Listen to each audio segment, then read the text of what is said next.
Hi friends, welcome back to our channel. இன்னைக்கு mom's குக்கிங்ல என்ன பார்க்க போறோம் அப்படின்னா, கடலைப்பருப்பு வெண்டைக்காய் ஃப்ரை. வாங்க வீடியோக்குள்ள போகலாம்.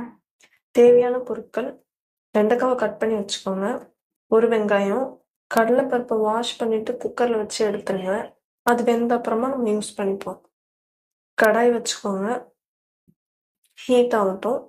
ஹீட் ஆன அப்புறமா 3 டேபிள் ஸ்பூன் எண்ணெய், கடுகு ஆட் பண்ணிக்கோங்க. கட் பண்ணி வச்ச வெங்காயம் ஆட் பண்ணிக்கோங்க. நல்லா வதங்கட்டும். இந்த வீடியோ உங்களுக்கு பிடிச்சிருந்தா மறக்காம லைக், ஷேர் அண்ட் சப்ஸ்கிரைப் பண்ணுங்க. இதை நல்லா மிக்ஸ் பண்ணும்போது கடலைப்பருப்பை குக்கர்ல வச்சு எடுத்தாச்சு. பார்த்தீங்கன்னா உங்களுக்கு தெரியும். இப்போ கடாயில் நம்ம வெங்காயம் ஆட் பண்ணியிருக்கோம், ஹீட் ஆகிருக்கும். இப்போ நம்ம வெண்டைக்காவை ஆட் பண்ணோம். அந்த ஸ்டிக்கினஸ் இருக்கும், அந்த பிசுபிசுப்பு தன்மை. ஸோ அது போகிற வரைக்கும் வெயிட் பண்ணணும். அந்த ஸ்டிக்கினஸ் போன அப்புறமா உப்பு ஆட் பண்ணலாம். உப்பு ஆட் பண்ணி முடிச்சோடனே நல்லா மிக்ஸ் பண்ணி விடுங்க. எல்லா பக்கம் உப்பு போட்டோம். நெக்ஸ்ட்டு மஞ்சத்தூள் போட்டுட்டு நல்லா மிக்ஸ் பண்ணி விடுங்க. ஹீட் ஆகட்டும்.